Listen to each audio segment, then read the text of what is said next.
Well, here we go. Welcome to Life in the Peloton, everyone. I'm your host, Mitch Stocker, and this whole production is being brought to you by our proud partner, MAAP. Brand new off-bike range has just dropped over at MAAP. Very, very cool stuff. Look, they're much more known for their on-bike apparel, but I love dipping into their casual range. Get across because this stuff sells out bloody quick. Well, this is a fun one. We're on the eve of the Giro d'Italia. The classics are well and truly behind us, sadly, but it's time to get into the Grand Tour season. 3 Grandies a year, the Giro, the Tour, the Vuelta, and of course we kick off with the most beautiful one, apparently, the Giro. And well, we're going to be chatting with Derek G in this episode, hailing from Ottawa, Canada, is lining up for his 3rd Grand Tour ever. He kicked off his World Tour career just 2 years ago, which saw him lining up in his first Grand Tour as well. It was here at the Giro that he made his mark in the Peloton. Although he didn't get his chance to raise his arms in the air with a victory, he certainly did give it an almighty crack, heading up the road on 7 different occasions in that Giro. Can you believe it? This is just absolutely outrageous. But look, since then, he has gathered all the strength and the experience and has continued to grow as a rider, and his results have followed. Winning a stage at the Dauphiné and finishing top 10 in his first Tour de France last year. This year, he's only raced 3 tours where he has won, finished 3rd and 4th, all on GC. The stage is set. He is back at the Giro, and this time he won't be trying his luck in the breakaways. This time he's going to be fighting for the honour to wear the pink jersey. Well, you guys can all try this one out while you're listening to me, and I'm sure you would have seen them on another cyclist or someone just running past you down the street, because these are going crazy and for good reason too. I'm talking about Shokz. Shokz are the world's leading open-ear headphones pioneer. Want the most comfortable and safest headphones for cycling? Well, here you go. Shokz are bone conduction headphones. And what does that mean? Well, instead of headphones resting inside your ear canals like your conventional headphones, the ones that you know I'm talking about, they rest just in front of your ears on your cheekbones, which allows your ear to remain open so you can hear both ambient sounds like traffic, birds chirping, dogs barking, or even your coach yelling at you while you still listen to music at the same time. It's crazy. Like, I'm sure you're thinking, how can that be? Well, look, I was skeptical too. It's so weird because you just have to try them to sort of understand, because the sound vibrates through your cheekbones, bypassing your eardrums. I'm no scientist, you just got to try these out, because cycling, running, actually whatever you're doing, it's great to have the awareness of what you're doing around you while you're still listening to music. If you already have a set of Shokz headphones, well, you know what I'm talking about, but it's time to upgrade, because the Open Pro Run 2s are out now with great improvements. Previously, there's been a bit of chat around about the sound quality not being as good as in-ear headphones because of how the sound is transmitted through the cheekbones. Well, try these puppies out. The new Open Pro Run 2s are new and improved. Great sound quality with now 4 different EQ modes where you can change depending on what you're listening to, or you can just customize your own EQ mode. Updated microphone with a new low wind zone position, so making phone calls while you're out running or just out there exercising possible with this new feature. That's what I do. On a long bomb, I just call my mates up and I just chat away.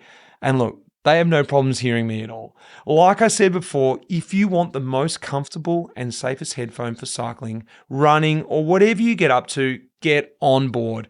Shokz.com.au, that's SHOKZ.com.au, and make sure you punch in the code LITP for a special listeners-only discount. That's LITP. This is fun because we get to hear Derek's thoughts on his very young but fruitful career, answer some listener questions that you guys have sent in, and then give everyone a preview to this year's Giro. This is really cool to be able to have this access. So guys, sit back and enjoy this one. Here we go. Derek G.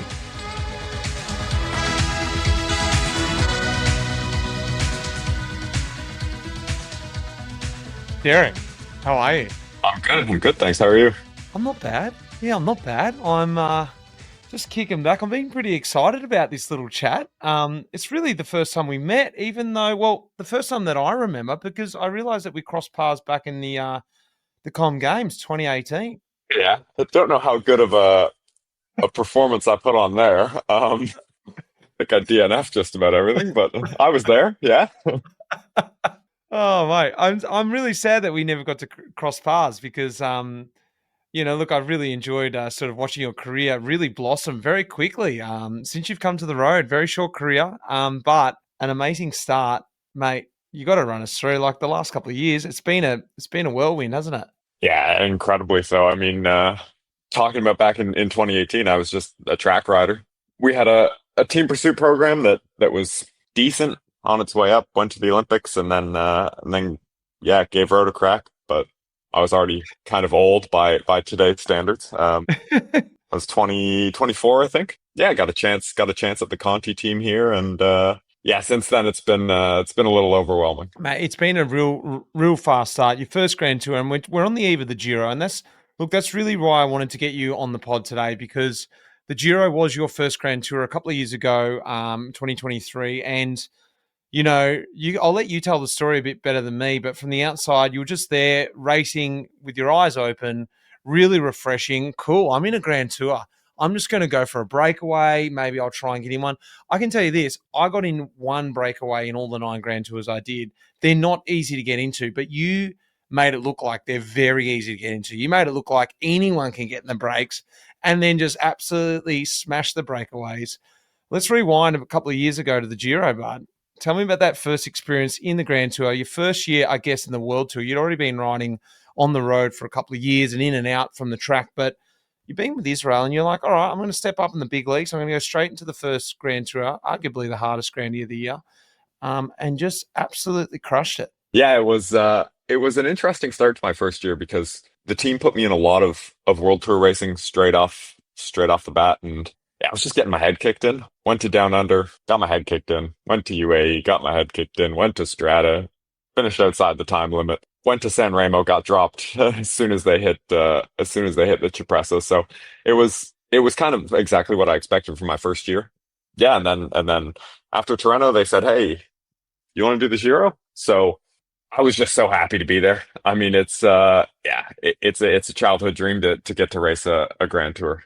Just hearing that, because I didn't know that actually. Were you just like going, well, I wonder how long I'm really going to last here? I just got dropped in San Remo. Like there's like a couple of little pimples in that. And I've got some serious climbs to come. What were you thinking on the eve? Oh, 100%. I mean, I had never done, I hadn't even really done mountains at any Mm. point. Torrento was probably the first time I'd done some proper long climbs. And I was so nervous. I mean, I thought my best chance at a result would be the opening TT. I was a bigger guy and I went full for that TT, came away 50th, said, "Oh, this is going to be a long 3 weeks, a really long 3 weeks, if I make it 3 weeks." So, and it was basically to expectation for the first week of the Giro. I was just, you know, trying to help my teammates, getting dropped, just racing the Mm. bike. And then they said, "Hey, you could try for the break one day." And yeah, it worked out well. It was every day after that, I just kept going for the break. We had a lot of freedom that Grand Tour, and yeah, it definitely wasn't expected at any point. And every day I was kind of waking up like, all right, today's the day, legs are going to blow up. It'll all catch Mm. up to me going out the back in the gruppetto, fighting for time cut. But yeah, luckily we didn't get there. What do you think really clicked that year? Like, do you think it was a mentality thing? And that's something that I think coming into the World Tour, like you already alluded to it, you're like, well, this is hardcore. Like, the best way I explain it is, racing amateur, if you can finish an amateur race, you're pretty close to winning the amateur race, actually. In a World Tour race, if you finish a World Tour race, it doesn't necessarily mean you're close to winning it. It's just a different way they race. Well, let's rewind the way they used to race. I've got no idea what you guys are doing now. When they used to race, I'm talking only 3-4 years ago, there was a point where you'd be going along and everyone do their job, but when everyone decided to race, it was like warp speed, and I'd be like, cool, I'll see you guys at the finish. That's great. You guys do your thing. So there was a real sort of increase in pace, and it was like, okay, you guys are racing. That's what really used to surprise me the most. When the good guys wanted to go fast, they really went fast. I guess what was the mentality for you the switch coming in and then, going the Giro, how did that sort of change for you? Because suddenly you've gone from like what you said, oh, this is like hell, I'm getting, blown away here, to suddenly being a bit of a player, like, breakaways continuously. Yeah, I think I also the circumstances were pretty favorable, and obviously I didn't realize that at the time. I think after that Giro, I was kind of during that Giro, it was like, oh, you get in a breakaway, I get to fight for the stage, which isn't the reality 95% of the time, But just because of how the GC was playing out and all this, they were just happy to let breaks go to the line. It was very much, I think, a little bit of naivete of I just got to fight like hell to make the break, and once I'm in the break, that's it. Stage is up for grabs. Yeah, there was a little bit of that too. Of okay, I went second 4 times, but I wasn't actually close a couple of times.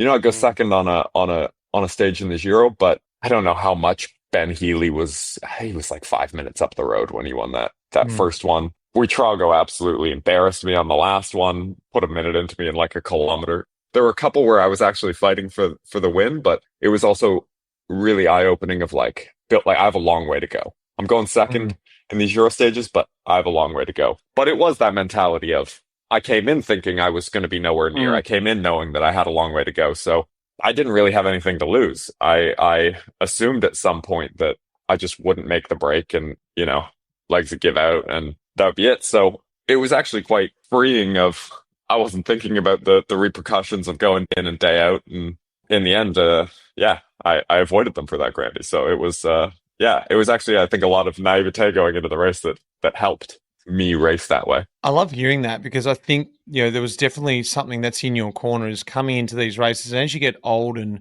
you're like, wow, I'm not even going to try for the break. There's no point. And I didn't know that, but I love the freshness that you had coming in going, I'm just going to see what happens and, throw caution to the wind. And I've since heard recently, just in the last few days, speaking to Simon Clark, that you actually roomed with him on that first grandy. And he's an old guy, but he's quite a crafty old guy, and you can learn quite a lot off a guy like him. But I wanted to sort of ask what you sort of learnt off a guy like him, but also what you picked up from the exterior, from maybe old sort of salty guys, and go, nah, it's not like that. It's fun out here. I don't know. Were you sort of seeing it like that? Yeah, I mean, there's always a bit of that with the older guys, but Simon, I would say, is the opposite. I think he came into it and he said, right, 3 weeks is a really long time. If the attitude's not good, 3 weeks is even longer. So we're going to be nothing but positive vibes in this room. It doesn't matter. I mean, it rained for the first 2 weeks of that race. He just made sure, every day, super positive. And he's also such a meticulous guy. He's thought of everything, so rooming with him. And I didn't think of anything at that point. I didn't think about my rain bags. I didn't think about, any of these little nuances to bike racing. I was, you just go out there, you go hard and, you race your bike. And Simon is so thoughtful with these things. Yeah, there was a couple times where he'd be like, all right, come on, use your head, you idiot. But he'd be very, super positive, kept me in a good state of mind because the fatigue really creeps up on you. It's easy to get dragged down by that. And it was just basically a perfect roommate for a first grandy. And he was doing the same thing. He was going out for stages and there was one he almost won. I think they got caught 200 meters to go, something like this, in that same race. So yeah, we were getting close, and yeah, just the atmosphere was super, super positive. You had a really amazing quote at the end of that Giro in one of the interviews. For sure, it'll be hard to beat a Giro like this, but luckily for myself, I left room for improvement by not winning anything. And you did say before, you're in 6 breakaways. I think it was 6. Was it 6 or 7? 6 breakaways, am I right? 7 and then 6 went to the line, I think. Yeah, right. So, 7 breakaways in total, and you finished second in 4 of them. So, like, an amazing start for your first Grand Tour. And you said it there, I left myself with room to improvement. I really want to quickly fast forward to your next Grand Tour, which is the Tour de France. So you line up again at your next Grandy. This time it's the big one. Ticking a lot of bucket lists here, mate, in your second year pro. Get to start the tour, tell me to the start line of this and even the prep to this coming out of the Giro. run me through that sort of the feelings, how you're feeling, and then were you immediately setting your eyes on, I need to do the tour. I'm ready for doing the tour. What were you sort of feeling that next sort of 12 months? Yeah, actually, it was the complete opposite. I came out of the Giro. I said, "Send me back. I wanna do the Giro again." I have obviously unfinished business, stage hunting there. The team said, you know, we'd like you to try that at the tour. And of course, it's the tour. What are you gonna say? No, send me to the Giro. I was like, okay, cool, that's awesome. But yeah, I crashed that spring anyway. So even if I wanted to do the Giro, I was out for that. But yeah, the tour was an interesting one because you build it up in your head so much of this is the Tour de France, this is the biggest race in the world. There's all this show around it. But then when you get racing, it's bike racing. It's the same guys you're racing all year. Obviously, the stakes are a little bit higher, but yeah, I think it was a very unique prep because went in, did Dauphiné. The team said, "Hey, maybe you try GC here. If you can go top 15, that'd be great." And ended up podiuming that. And all of a sudden, all this prep that I'd done for the tour to stage hunt was kind of shifted. They were like, "Well, maybe you go for GC." And I was, but it wasn't super clear until about 9 days into the tour. I was like, "Oh, should I sit up and lose time and start going for breaks now?" And they're like, "No." Oh, that's weird. I'm not winning anything out of the Peloton. And yeah, once we got to the gravel stage, they said, "All right, you got free reign, go for it." Got to do some stage hunting, which is it's a much more fun way to race a bike. If you're doing GC, if you're racing out of the Peloton, it's like, okay, you just hold on until you're dropped every day. And the less you get dropped, the better day it is. But it's the Tour de France, you're getting dropped on every GC day, no matter what. So that gravel stage was super fun because it was like, you know what, this feels like the Giro of last year. I could go out and just race from the breakaway and try and win the stage. Yeah, I ended up gaining some time and they were like, all right, now we fully go GC. So it wasn't quite the same experience as the Giro. It wasn't quite the same amount of freedom and I guess, yeah, just fun day to day. But in the end, it was, it's the tour. It was a pretty amazing experience. Well, you said it just there, like you were third on that gravel stage. You went up the road early in the early break, but you can't really call it a normal break there. It was a real big fight that day. It was that epic gravel stage through the Champagne region and just stuff was going everywhere. And like you said, it really set it up. But for me, one of the probably the standout rides for me of last year's tour was the 6th in the TT in Monaco. Because to back it up, everyone there was trying to finish the last day of the tour. And that's what shows that, and maybe it showed it to the team or to yourself or whatever, that you've got the legs to go through with the grandy. Yeah, okay, you finish your first one with an epic ride in the breakaways. Then suddenly you're riding GC. Obviously, the result, you got it ninth overall at your first Tour de France. But to finish with 6 in the TT, in the last TT, tell me about that coming in and just having the legs to do that. You've got a track background. It should be obvious, but performing it after 21 days, like it's a different ballgame. I don't know what it's like. I've never done that. So tell me.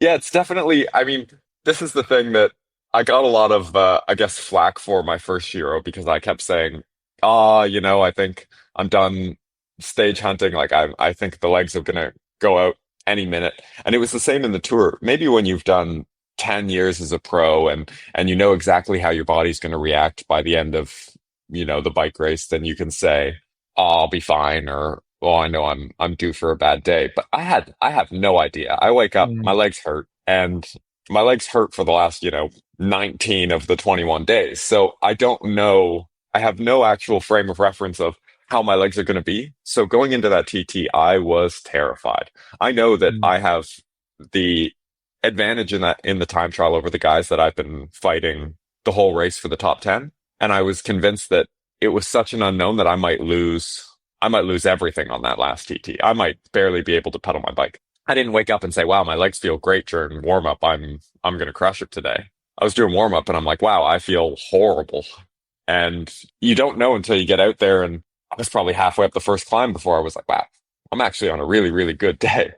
But it's so nerve wracking because you're thinking, you know, I could go out there and, be struggling to push 300, or I could go out there and I could just be, I could not feel the chain. So yeah, in the end, it almost feels like a lock as to what way the legs were going to go. But yeah, it was pretty cool to finish the tour that way. Well, that's what I like about you is because, like I said before, you're not like this guy who's been, 5-10 years down the track, and you've got all these.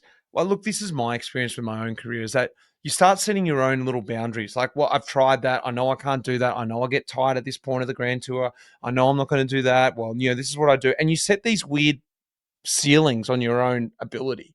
Sometimes it's probably smart because you can play it strategic and you can have back end a good Grand Tour. Maybe. But the ceilings stop you doing stuff that maybe you can do now. And that's what I love about, like what you just said then is, well, who knows? Let's just see. Let's just try. Let's just throw caution in the wind. Let's just go deep, and it's exciting. And as a viewer, you're a very exciting rider to watch. And it's really cool. I envision that, but I didn't know if it was true. It feels like it's a fun sort of roller coaster to ride. Yeah, 100%. I mean, that you spend the whole race. There is two sides to it. You also spend the whole race because you don't know yourself or what's going to happen. You spend the whole race thinking, "Oof, today could be the day that wheels come off." But yeah, it is nice to just go out there and assume the best. You go out there and you assume you're going to be fine. Otherwise, it's hard to try and string together 3 weeks if you're convinced that you're going to be cooked the next day. But yeah, I think it's definitely something that the more Grand Tours I do, the better I'll get an idea of it. But yeah, hopefully it never changes the style of racing that I do. Well, I'm painting this picture like you're really an inexperienced sort of guy, but that's very much not the truth. You're 27 years old. You've been to 2 Olympics already. You're from Ottawa. Tell me a little bit about, let's rewind right back, because from what I understand, the Canadian races are a big influence for you to get into cycling, to go to that next level, to see the pros at that level, to sort of, it was a big influence for you. Tell me about the Canadian races and then coming through the ranks, because you're a trackie and you came across, you definitely got your experience there, but maybe not on the top tier pro level or what we're just talking about, but you well and truly got it through the ranks coming up. Yeah, Ottawa was such a great place to grow up. Alex Cataford, who's now a director with our team, is from Ottawa. We grew up, had the same junior coach who's a couple years older than me. He went pro. Mike Woods obviously went pro from Ottawa. Same with Gord Fraser. Like it's really a hotbed of cycling in Canada. I've always been a fan of pro cycling since I was, I don't know, maybe 9 years old or 8 years old, watching the tour and everything. And you're so disconnected out. I mean, I'm sure it's the same, in Australia. You're so disconnected from professional cycling, even if you're a fan of it, even if you race the local scene, because you're not in Europe. You can't go and see pro races. So when Montreal and Quebec started, it was so cool for me. The first edition I rode out, watched Tommy Voeckler. He won in Quebec, and then I got an autograph from him, and he gave me some gloves in Montreal, and it was just like, wow, these are the pros. The first thing I thought was, wow, he gave you gloves. Yeah. How did you wrangle that? Yeah, he was riding back to the hotel. I just asked for an autograph, and yeah, he just took off his gloves and gave me them, and I was like, this is the coolest day of my life. Oh, it would have been awesome. It was unbelievable. I mean, my first thought was, wow, these guys are all so much smaller than I thought. I was, I don't know, 12 years old, and I'm like, wow, these guys are really small. But it was such a cool experience to see and to watch them race in person. It was definitely like an extra motivator of I want to be there one day. So those races were pretty pivotal in wanting to go pro for sure. What was it though? Was it that the professionalism? Was it the aesthetics, the way they looked? Lean, and the kit was cool, and the scene. What was it that? Because like I've got my own image of what influenced me from the Sun Tour of all races. It wasn't as high level as that. I loved the kit. I loved how they were around each other and the way they looked, and it was all the aesthetics for me. What was it for you when you got to see him in person that close? Yeah, I mean, that's obviously a part of it, but also I think just getting to watch what they were doing on a bike. I think that year because I rode a bike. I've ridden a bike for years. I think that was the year in Montreal where Robert Hasink won, maybe, and he went bottom to top on Mont Royal, and I remember he never sat down the whole thing, just added a seat, going full bottom to top. And I remember doing that climb, and I'm like, this is one of the craziest things I've ever seen. Because you see Galibier on TV. I don't know what Galibier is. The biggest climb around my house is 2 kilometers long. Like you can't conceptualize how good these guys are at what they do. And so I was just there, with my jaw on the floor. Like, this is the coolest thing I've ever seen. And yeah, just seeing what they were able to do on a bike, and it kind of reaffirmed everything I thought, like these larger than life people, and they're, in front of me and flying, and also just seeing, you see the descents and they're flying, and then you see the car coming around, and the tires squealing because they're going so fast. And it was just everything I imagined it would be. And it was like, wow, I really, really want to be there one day. Do you still have Volkless gloves? Oh yeah, for sure. Yeah. I think I'll have them forever. Yeah. maybe I'll give them to a kid someday. But that's awesome. I loved hearing about that.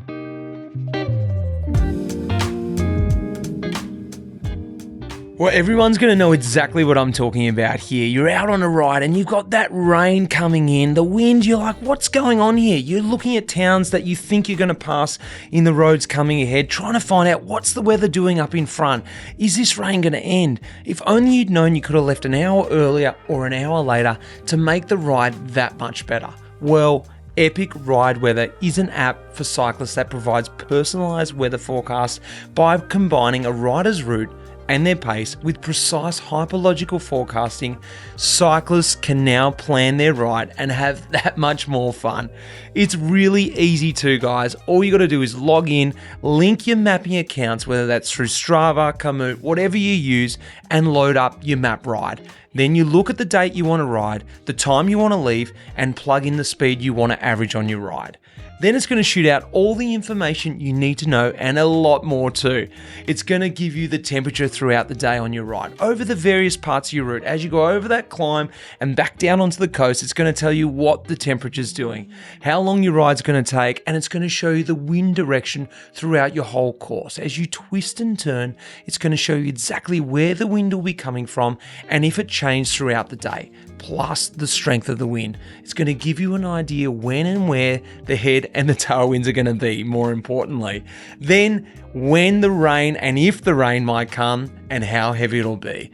The best part is you can text it to your mates who'll be coming with you, so you can decide when will be the right time to leave on your ride coming up on the weekend. A brand new feature as well with Epic Ride Weather is now available on the Hammerhead Karoo, giving you real-time wind data to optimize every ride.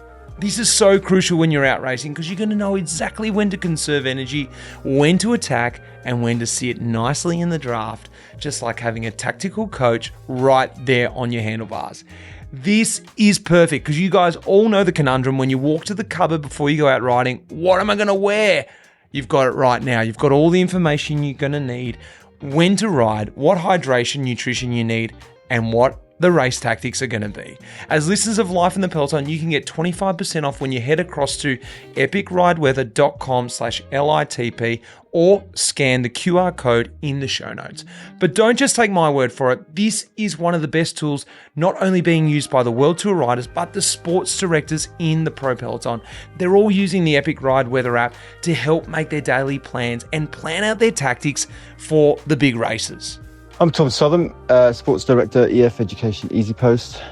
Like a lot of sports directors in the World Tour, I use Epic Ride Weather in my daily planning for races.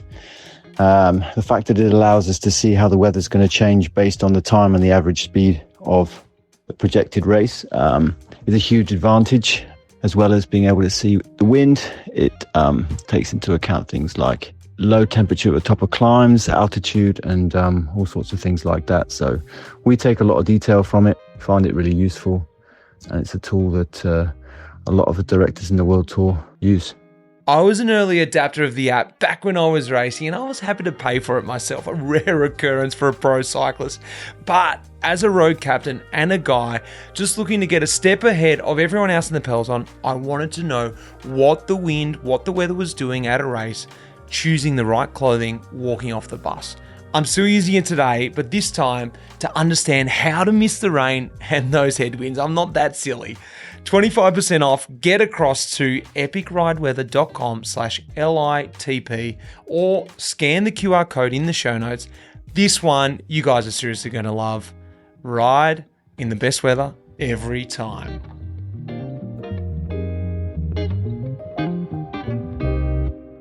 Well, let's fast forward right back to present day. We are on the eve of the Giro, and I've got some questions that got sent in. But before we get to that, maybe we'll just sort of interweave a few questions, and we can talk about the Giro.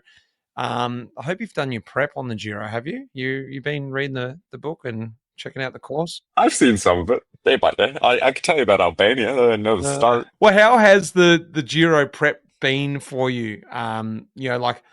It's just in that question, there's a bit of a transition into a GC rider now, and the mentality, the pressure, the physical stuff, but the mental stuff. Like, just quickly before we get into the Giro, now you're going into the Giro. I'm just assuming this. You can tell me. You're going in as a GC rider. You finished top 10 in the Tour. I'm assuming the team's going, mate, let's go, because let's look at the 3 races you've done this year. Gran Camino, you won at the start of the year. You finished 4th at Torino in the GC I'm talking about. And you've just recently finished 3rd in the GC of the Tour de Alps. All the guys you've been around, is Ayuso's there, you got Hindley's behind you, Cicconi's behind you. So all the top dogs who are going to be at the Giro as well, you've already proved yourself in these races. Now it's coming to the Giro as a GC, man. Tell me about the physical and the psychological stuff coming into the race. It's been a change for sure. I mean, the biggest thing is it's definitely been the mental side of it of, okay, you know what? You're lining up at a bike race and the team is there to try and help you get the best result possible. And there's a good amount of pressure that comes with that, because these are professional cyclists of their own who on their own can get results, I've worked really closely with Jakob Fuglsang, and it's like, this guy's won 2 monuments, it's not a normal feeling to have a guy like that working for you. It takes some adjustments mentally, but yeah, it's been really good. I mean, doing a GC and knowing this far out that you're going to do a GC, because you can sit down, and from the physical side of things, you could say, okay, where do we need to improve? Where was I missing last year that we can chip away at this year? But also from the preparation side, after Tirreno, I went and I reconned stage 9 of the Giro this year, which is the gravel stage, the strata stage. And it's little things like that hopefully will make a difference in the end, but that were so foreign to me of, wow, this is a lot of investment into a bike race because we really want to do something here. Usually it's like you race so often you can't pick a key race and say, we're all in for this. And now having this big goal from so far out and putting everything towards it, it's definitely a different approach than I've raced the last 2 years. That's for sure. I've got a few questions out of that, but I'm aware that some of these questions sent in from some of our listeners are going to be the same questions. So let's hear from the listeners. Are you ready? Yeah, 100%. All right, let's go. First one, let's have a listen. Hi, I'm Mario from Spain, and I would like to ask Derek what his goals are for the upcoming Giro d'Italia in terms of stage and GC classification. Well, straight into it, mate. He's not beating around the bush. GC goals, stages, what is it? Yeah, I mean, it's all in on the GC.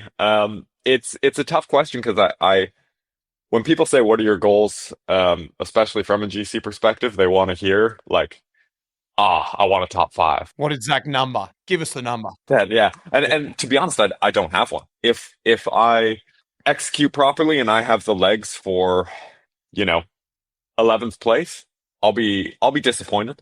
But that's the reality of it. I haven't done enough Grand Tours, enough GC, enough of any of this to say I won't be happy if I don't come away with the top 5. If I come away with the top 5, I will be elated. That'll be, that'll be the greatest end to this goal that I could have asked for. But I'm not going to put a number on what the actual goal is, because I think, to be honest, it has more to do with execution. Hopefully this GC thing is a long-term project, and this is, I guess, take one of a full prep for it. So yeah, I think it's just to execute as well as we can as a team, and yeah, hopefully we come away with a good some good numbers on the board. But yeah, it's too hard to put a number on it. I like that, because what I was going to say there is that this is about riding for GC, and I don't want to understate what you did at the tour, but I think you went in looking for stages and things sort of transition into GC, and it's a bit of a different kettle of fish. Like, you haven't had all this extra pressure, this build up, this investment, reconning stages, yada, yada, yada. This is going to be a process from day 1 to day 21. And at the end of that, it may be a 10th or it may be a 15th. I don't want to ease the pressure off you, but you may just go, well, we did this and we kept it all together. And yes, the results weren't top 5, but we know the process now. Now I just got to sharpen the sword a little bit. Is that what you're talking about? Yeah, 100%. And I think I've had a lot of people, I've heard from a lot of people that the first Grand Tour top 10 is the easiest, because a lot of times it's just the pressure thing. There was no pressure for me to top 10 the tour. I had pressure on myself in the last few days, like, oh, I'm sitting in the top 10, don't blow it. But there's no expectation. And I think that's the big killer is coming in and saying, well, I went 9th at the tour. Maybe I can go 5th at the Giro, or maybe I can go 6th at the Giro, or maybe I can go 4th at the Giro. But yeah, I think I'm not gonna put any of that expectation numbers wise on it, and just hopefully race it day by day and see where we are on the other side. Well, we talked about your track. I think this is a good question. Hi, my name's Rowan and I'm from Bristol in the UK. The last GC riders that came from the track were Geraint Thomas and Bradley Wiggins. Would you look up to them, and is it something you aspire to achieve results like them? Yeah, I mean, aspire to achieve results like them. These are some of the most decorated riders of the last, 10 years, or 15 years, without a doubt. But I definitely look up to riders like that. I mean, basically every rider that has come out of a track program and made that transition to the road, they've been big inspirations for me, because I've been, it hasn't really happened in Canada. We haven't had a developed track program that has produced, top level road riders consistently, like Australia does, or like the UK does, or even New Zealand or Denmark. So it's kind of uncharted territory. So, in Canada anyway. So to be able to see those guys, and I think as a rider, I'm very similar in type of rider to a guy like Geraint Thomas. I mean, obviously, he started his road career, I think, more classics focused, and was obviously very, very successful there. I kind of skipped that part. I did Roubaix once and flatted out of the break, and then I did Omloop and crashed out of a couple months. But yeah, I think seeing riders like that and the trajectory they took in their careers and where they reached in their careers is definitely something that I would hope to be able to emulate. It's funny you say that, because I was just looking back in Tokyo Olympics, the Canadian team and the team's pursuit finished 5th. The best result the team had since 1932, I think. So a big result. So like the team coming through, yourself included, like you said, we haven't had that, like you said, like Australia, like the UK, but actually the crop that's coming through is sort of on that trajectory. You've got the quality there at the best. Is that sort of right what I'm saying, or no? Yeah, it's tough. I mean, the issue is we don't have a super consistent. I mean, there was a big project going into Tokyo of trying to build a men's team pursuit team. The funding has changed. There isn't the same investment as there was. It's been super tricky, I think, to develop and continue a men's endurance program that can make that jump between, developing riders and sending them to the road to be successful. I think it's something Cycling Canada has tried to emulate, because it has been so successful in the UK and Australia and programs like this. There's a lot of success on the women's side, and there has been since the women's team pursuit was introduced. I mean, consistently Canada can put in a medal contending team, and a lot of those riders have gone onto the road to go World Tour, but we just haven't seen that same pathway be sustainable on the men's side. But hopefully it's just, another step along that path, because that's, I think, how we could get the most out of the talent that's coming out of Canada. But that's still a long way away, I think. Let's get into a little bit of tech stuff now. Hi, my name's Cody. I'm from California, and I just wanted to ask what your favorite interval session was to get you ready for the Giro. Does anyone have a favorite interval session? Yeah, I wouldn't say there's one that, I don't enjoy any of them. To be honest, I've always loved 30-30s, but primarily because especially I found when I'm coming towards these big goals, you overthink a lot with your form. Well, break down in 30-30 for anyone who hasn't experienced the blessed 30-30s. Yeah, so a 30-30 is just for a set amount of time, say 6 minutes, it would be 30 seconds of effort, 30 seconds of recovery, and sometimes, it's a big gap, all out for 30 seconds, super easy for 30 seconds. Sometimes it's just over under a set number. But I think I found that coming into these big goals, you start to overthink a lot of interval sessions that you've done in the past. When you really want to be on good form, you go out there and you go, oh, did that first set hurt more than it usually does? Or should it feel better? Should it feel this way? Should it feel that way? Was I able to get through these in the past? And maybe you didn't get through this interval session. And to me, 30-30s are always no matter how bad your legs are, I feel like I can get through them. And so it's just nice it's my favorite interval session to just get work in, but not stress of, these 3-minuters when I did them last month felt better. And, maybe the watts were a little higher, but did I go a little bit deeper? And yeah, I think you just get in your head a little bit when you're getting really close to a big goal. So that's nice to, they're also punchy enough 30 seconds that you just can't overthink them too much. I love that. I wish I'd talking to you when I was bloody racing, because I totally got into the mental games and be like, I can't achieve this. And I'd send a voice note to my coach and blow out and like, mate, this is bullshit. This training program, Yeah.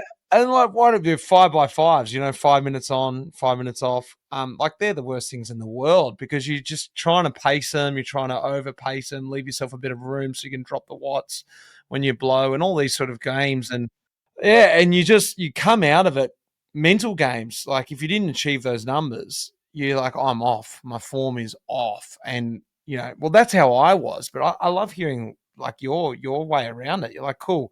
These things, you can get them pretty much done close to the same as every time and not feel too mentally broken. Yeah, there's too many, especially on those intervals like 5x5s when you have time to think about it during the interval too, and then you're sat at the side of the road, messaging your coach going, we messed up, it's over. Yeah, so it's just a nice way to guarantee get some good work in and not have one of those small little crises. Well, let's hear from this one from Lee. I think it's a bit in the same vein. You guys mention often how back 10, 15 years ago, you used to race yourself into some form, but now that's all changed and you have to be firing straight away once you rock up onto the start line. How has your training sessions, efforts, etc. changed to be so more specific that you can actually be race ready right from the get-go? Again, I've been in the Peloton for 3 years now. And since I joined it, it's always been, the transition happened right before I went pro. It's actually really funny hearing guys talk about especially pre-COVID, what the Peloton was like and what training was like and all this, because it's just something that I haven't known as a professional. I'd be interested to hear what that conversation is. What is it from what you've heard anyway? The funniest was at the Olympic Games. There was a tweet that went out of an analysis of all the climbing performances at the tour. And I think I was used as an example specifically because I'm not a big name, but they analyzed all the climbing performances, and it was like Derek's climbing level at the tour where he finished 9th, I don't know, half an hour down, would have won all the Team Sky Era Grand Tours by 10 plus minutes. And I thought it was the most outrageous thing I had ever read. And Matej Mohoric came up to me during the Olympic road race and he was talking about it. And he was saying, "Did you see that?" And I was like, "Yeah, how ridiculous, right?" And he goes, No, you don't get it. Like before COVID, it was like the nutrition. I would go out and bonk, multiple times on a training ride because I was multiple times a week on a training ride because I was underfueled and the tires were so much slower that, you're sitting in the wheels and you're basically, riding tempo trying to just sit in the Peloton. And there's the change over the last 5 years has been so dramatic that I think it's almost hard to conceptualize if you weren't a part of it, even the way that the actual racing happens. So it's really, going back to the question, it's something that I guess I've just never known. When you look back and you see guys who race 100 days a year, that's insane to try and imagine now. I've raced, I think, maybe 60 days the last 2 years. And it's like, wow, I feel like I've raced a lot. In my first year, by the end of the Giro, I was at almost 50 race days. And I barely raced for the rest of the year because I was so cooked. So it's definitely been a big change. Obviously the altitude camps have been a massive I think the emphasis on those coming into racing has been a massive change. But at the same time, you still need a little bit of racing to sharpen up. The first couple days of Alps, when I came down from altitude, I had just this moment of panic. The first two stages, I was getting smoked.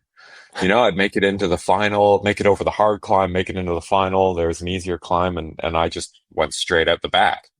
And I was, it's one of those, like you were saying about the intervals. I call my coach, what's going on? And he's like, don't worry, trust the process. You're right into it. Your legs will get better throughout the week. Next day, dropped again. I'm like, that. And then they came good. The legs came good, and I was very relieved. But there was definitely a bit of panic there. So he's shitting himself too, no doubt. Yeah, for sure. He's trying to keep me calm, but in the background, he's probably going, "Oh, we messed up." Yeah, I think that's just, it's just so much more normal now to train all the way into racing. I remember, was it 2 years ago that Visma didn't race at all before opening weekend. And then they won both of them. And it was like this revolutionary thing of, well, you can't be competitive in opening weekend if you haven't raced already. And they were just up at altitude camp. So yeah, it's again, it's hard for me I have a lot of thoughts about this stuff, but it's hard for me to compare to what it used to be like. Oh, it's really interesting. It's really interesting. And I didn't mind sitting out of that and just letting you tell the story because, I've got the old salty sort of back of my day, so I think really interesting question off the back of your conversation in the road race in the Olympics. Hi, Derek. Hi, Mitch. It's Stuart from Ireland. Question for Derek. When you're in the Peloton, like at the Giro or wherever, and it's one of the longer days, is there people that you really want to get to ride beside because they've got like the best crack? I think in England they say banter, or just who's got the best stories and can kind of keep you entertained for the longer rides before anything really kicks off. Cheers. Nice. Who's got the best crack, mate? For sure, I'd say probably Stevie Williams, which is nice because he's my teammate too. When I was first in the Peloton in that first Euro, especially before I went in the breaks, I didn't know anybody. I didn't know a soul. So when we did these easy, sprint days where you're just riding around, everyone's chatting, guys who've been in the Peloton and been teammates with everyone, they go around chatting. I'm just kind of sitting at the back or trying to find a teammate that I could talk to. Or guys that I raced on the track, that I'd go up and I knew. It's definitely, it changes pretty quickly. After my first couple breakaways, then guys would start coming up, be like, "Hey man, chapeau, you've been racing well." And then I'd start to meet some guys, and then it is a really interesting dynamic because I'm sure you experienced this even more when it was like, okay, there's a switch that's flipped and the racing starts, but you go from talking to a guy, all friendly, everything, and then the racing starts and it's like, you're swearing at each other, get out of the way, stop trying to push into the line, whatever it is. It was a really interesting experience to try and balance those two things of, when the racing's not on, everyone gets along pretty well. And then as soon as, it's like, okay, well, this is my job. I got to go to work now, and there's no friends. Have you heard the comment, and I'm sure you have, you get back into the sort of team basketball around the dinner table and you'd be like, bloody, Derek G, mate, that guy. And then you go, yeah, but off the bike, great guy. Off the bike. And I'm like, what is that? You've got this different personality, It's really funny because sometimes you have guys that everyone universally agrees is just the worst to try and race with. And then you'll talk to a guy and you'll be like, yeah, but when I was teammates with him, it was the best. They're just all in for their team, and it's super frustrating to try and race a guy like that, because you'd be like, this guy's the worst, And then you talk to a guy and be like, yeah, I know he's the worst, but he's the best to have on your team. And it's just it's a really interesting balance too, yeah, because you'll hear guys talk about people that they were teammates with and be like, yeah, you know what? He is the worst on the bike. I can't stand the guy on a bike. And he's just, like, we're best mates off the bike. He's such a good guy. I was like, well, I guess you can really, turn it on and off.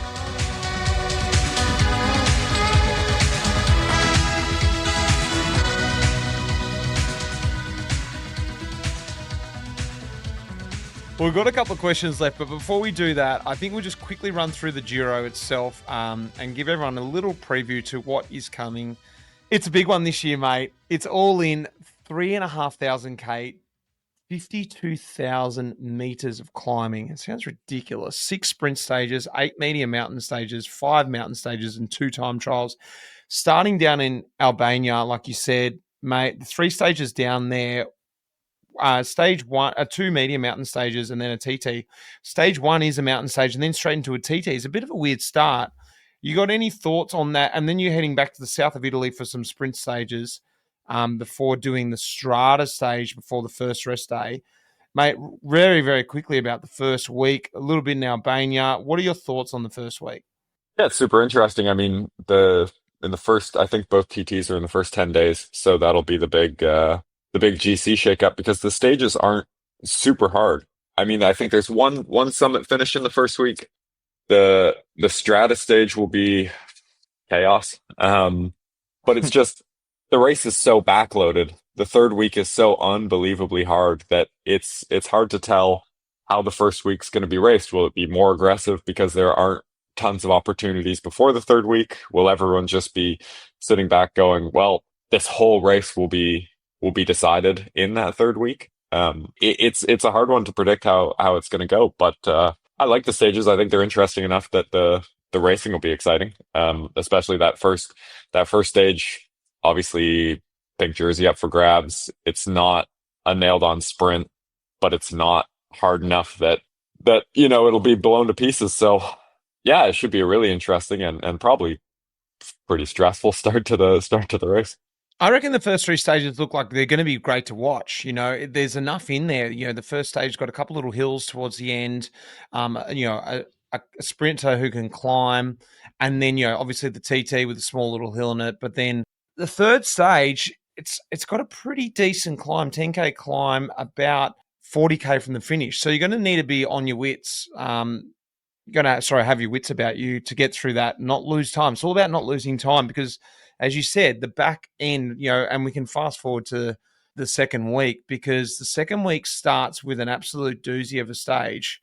Sorry, stage 11, you're going up San Pellegrino. The race hasn't been a San Pellegrino in 25 years. I didn't realize how hard that climb was. 14K at almost 9% with 20% ramps in it.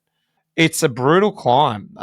It's sort of the feature of the start of the second week. And then, towards the end of the second week, you've got Monte Grappa there as well, which is also a pretty solid climb with a 215K stage, a typical sort of Giro stage there.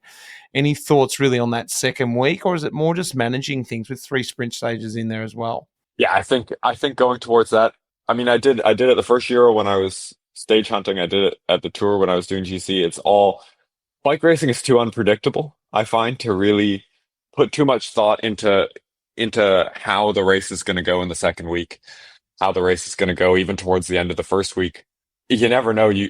I mean, I could have the best time trials of my life and be sitting super high up. I could crash, get sick, knock on wood, neither of those happen, but you never know, it's bike racing. And I could have a bad day and lose time. So it's so hard to, you can look at the stages, you can see, how the race is so dependent on the actual situation going into it, which is impossible to know that.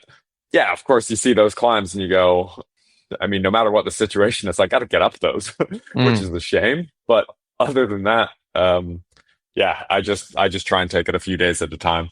Mate, I hope you're weighing in well, because this third week is outrageous. It is so ridiculous. The first day of the third week, 5,000 meters of climbing and 200K stage, outrageous stage, like ridiculous. Then it's like, all right, cool. Stage 17 up the Mortarolo, just a little pop up there. You got a little sprint stage there before it cranks up. Stage 19, another 5,000 meter day, 3 Cat 1s, 2 Cat 2s, Cat 3 out of the holes, which would have killed me. But then stage 20, here we go.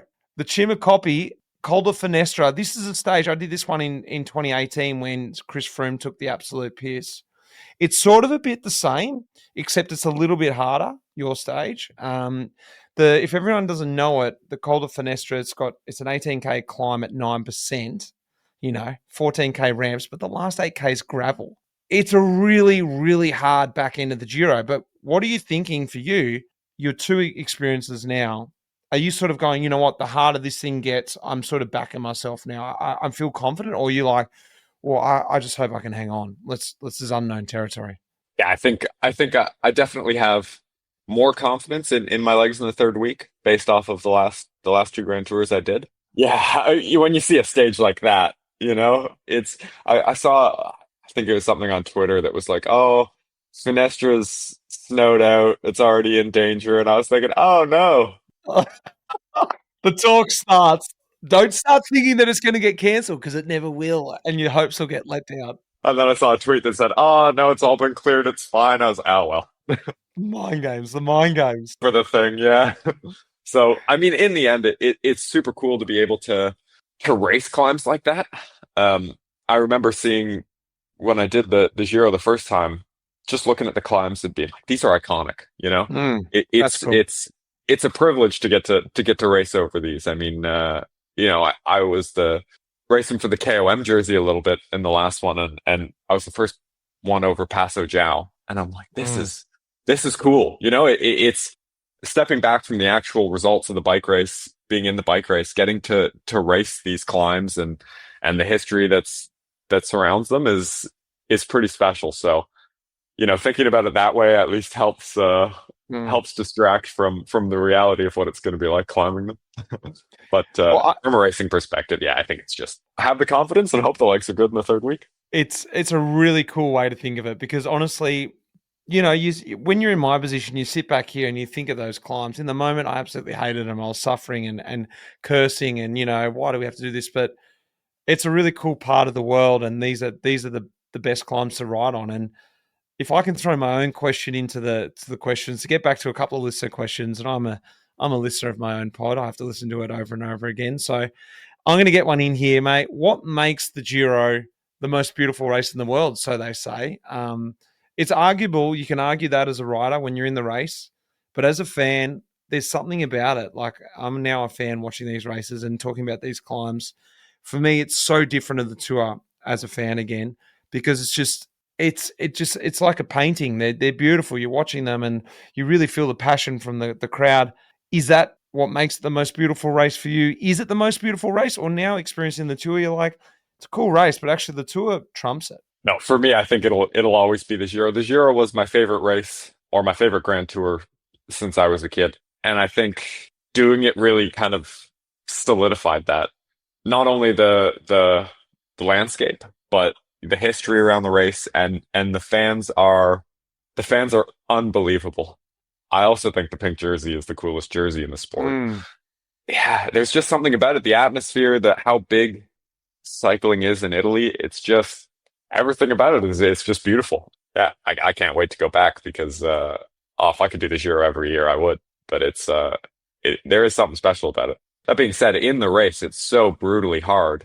And I think part of the history of it always having long stages and just these outrageous, elevation days, and if you have a 230 kilometer stage or something like this, it's just so Italian. And, you hate it at the time, but that's part of why it's beautiful, is you don't see anything nearly as outrageous in the other grandies. It's laughable. It is laughable sometimes, isn't it? You're just like, you can only just go, this is just so stupid. This is ridiculous. And I just can only laugh at this. Well, we got a couple of lists of questions left. Before I let you go, before you do your final preps, let's get into it. Hello, Derek G. This is Killian in Ireland, and I'm just wondering, were you aware that your second name, pronounced slightly differently, it's with the hard G, is a slang word in Ireland for vagina, gi. It's also, when you put bag at the end of it, it's a great insult used by lots of people for lots of different things, e.g., would you go way out of that, you gi bag? Bit of trivia there for you. I've never heard it. And I don't know what to say. You learn something new every day. He's speechless. I love it. All right, last question for you, mate. This is a real intriguing one. Something I didn't know. Hey, Mitch, it's Stu in Scotland. Derek, I'm a huge fan. I wanted to pitch an idea to you, actually, if that's okay. I was thinking about a bird-watching-centric Gran Fondo. I'm up for it if you are. Maybe something for the off-season. Also, you're from the Celine Dion part of Canada, right? So is there a song, an artist, a track in particular that you like to listen to get you psyched up? I'm keen to hear. What is it? Celine Dion in the headphones for the TT warm-up. Is that what the trick is? I don't know that I've ever added any Celine Dion to my pre-race playlist. Favorite song? I mean, my favorite artist, my favorite band is probably The Band. But yeah, maybe I'll give it a try. Maybe a little bit of Canadiana will get me going well. But I like the bird watching Gran Fondo idea. Although I did pick up bird watching as kind of something to do that's not bikes, but hey, why not? I wanted to get into the bird watching. I didn't know about it. I read about it when I was doing a little bit of research. Just quickly before I let you go, tell us about the bird watching. Is it something you did before you came across to Europe, or something you've recently picked up? Something that's sort of calms you, gets you away from the hustle, the bustle. What is it? Yeah, I mean, I think I was looking for. Well, I was in a training camp with the track team in Colorado. Just saw some cool birds, looked them up, and then I just picked it up as a hobby because it's low energy. Because when you're off the bike, I feel like all I do is stare at screens, and because you're supposed to be off your feet. I wanted something to do. I lived on a farm at the time, and it was a migratory path, so I got to see a lot of cool birds. But especially during the Giro, the first year, people picked up on it as kind of my thing, like, oh, that's the cyclist who bird watches, and then I feel like I got exposed as a fraud. You point out. I did it very casually, but then all of a sudden, it kind of became my thing, and people would be like, "Oh, what's that bird?" I'm like, I have no idea. and there's a very hardcore birding community that I didn't know about. So I think I either have to ditch it or double down and actually become a hardcore birder. But I haven't quite. I'm still on the fence on that one. Because you're up in Andorra, and is there a bit of a bird scene up there? Not so much. Not so much. Actually, there's very few. I think I was a little spoiled where I lived in Canada. Not so many. I mean, there's some cool ones. There's some very cool vultures, but again, I couldn't tell you too many of the birds in Andorra because at the end of the day, I'm a bit of a fraud in that department.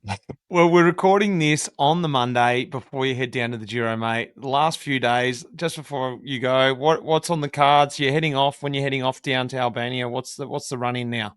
Yeah, so tomorrow, head out from Spain to Albania, and then get a couple days on the ground.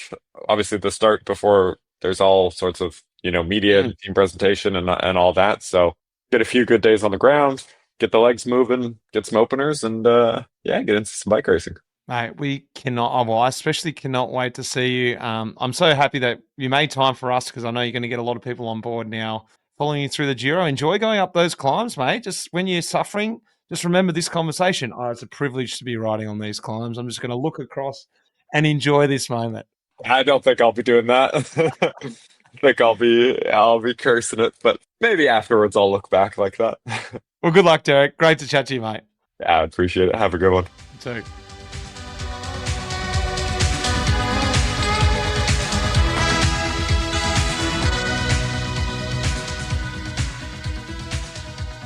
Well, how great was that? We're on the eve of the Giro and Derek gave us a great little preview. Great to hear about his career, and I am going to be watching what he is doing in this Giro d'Italia. I'll be focusing on him as I'm commentating away on SBS as well. That's going to be a lot of fun. Thank you very much for everyone who sent in your questions. I love hearing that. I love hearing your voice on the podcast as well. A big thanks goes out to MAAP, our major partner, and our other supporters in this episode, Shocks and Epic Ride Weather app as well. Red Bricks Media, who put this together, and of course, you guys listening and the Life in the Peloton team behind the scenes making this podcast happen. Guys, let's crack in. The Giro's right on us. Here we go.